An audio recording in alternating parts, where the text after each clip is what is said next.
मेरा नाम ma'am Yogendra Yadav. Sir, आपको क्या लगता है कि ये जो मनीषा वाल्मीकि वाला कांड है, क्या आपको लगता है निर्भया की तरह होगा या प्रियंका रेड्डी की तरह होगा?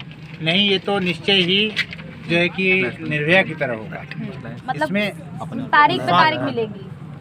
नो, तारीख मतलब मैं ये कहना चाहता हूँ, फांसी मिलेगी उनको, फांसी की सजा उनको मिलेगी। क्यों, एनकाउंटर नहीं हो सकता? नहीं, इनकाउंटर भी हो सकता है, लेकिन हमारे यहाँ संविधान है, संविधान के दायरे में रह के तो किसी को फांसी अगर मिल जाती है तो या काउंटर कर दिया जाता है तो कोई मतलब नहीं होता है। इनको सजा मिलनी चाहिए, कानून के दायरे में रह के इनको सजा मिलनी चाहिए, और फांसी की सजा कम से कम इनको फांसी की सजा। अच्छा, मुख्यमंत्री जो हैं हमारे योगी जी, वो तो बोलते हैं कि जब मेरा मतलब यहाँ पे गुंडा राज खत्म हो जाएगा, तो आपको वाकई लगता है कि ये गुंडा राज खत्म हुआ है? मुझे तो बेशक मैं कह सकता हूँ, पूरे कॉन्फिडेंस साथ कर सकता हूँ कि उत्तर प्रदेश में पूरे हत्या, बलात्कार और चोरी, डकैती और आए दिन अपहरण की घटनाएं हो रही हैं, जिसमें आपने देखा कि अभी महाराजगंज में कल हुआ है, आज जो है कि आजमगढ़ में हुआ है, 6 साल बच्ची के साथ रेप हुआ है। तो मैं नहीं समझता जो योगी आदित्यनाथ जी कहते हैं कि जो है कि अब हत्या, बलात्कार ये सब बंद हो जाएगा, मेरे समझ नहीं आता। क्योंकि जब उनके ही लोग, उनके ही पार्टी के लोग, उनके ही बड़े पदाधिकारी जो इस तरह की बेटियों के साथ, बहनों के साथ, माताओं के साथ बलात्कार की घटनाएं करते हैं और उनको सजा नहीं मिलती,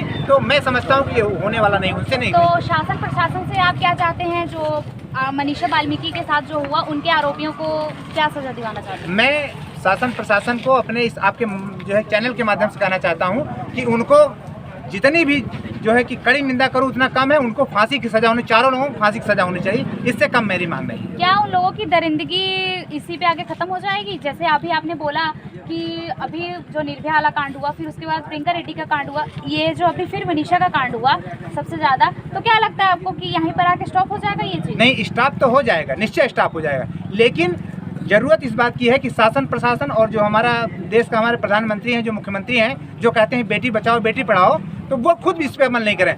एक भी ट्वीट नहीं आता हमारे प्रधानमंत्री का, और हमारे जो मुख्यमंत्री उत्तर प्रदेश के हैं, ये भी, इनके पास न बेटियां हैं न बेटे हैं, ये दर्द क्या जाने। तो मैं समझता हूँ कि बिल्कुल अगर इनको कड़ी जो है कि सजा दी जाए और इनको कम से कम फांसी की सजा दी जाए, तो दूसरे लोग खौफ खाएंगे और बहनों के साथ, बेटियों के साथ बलात्कार नहीं होगा।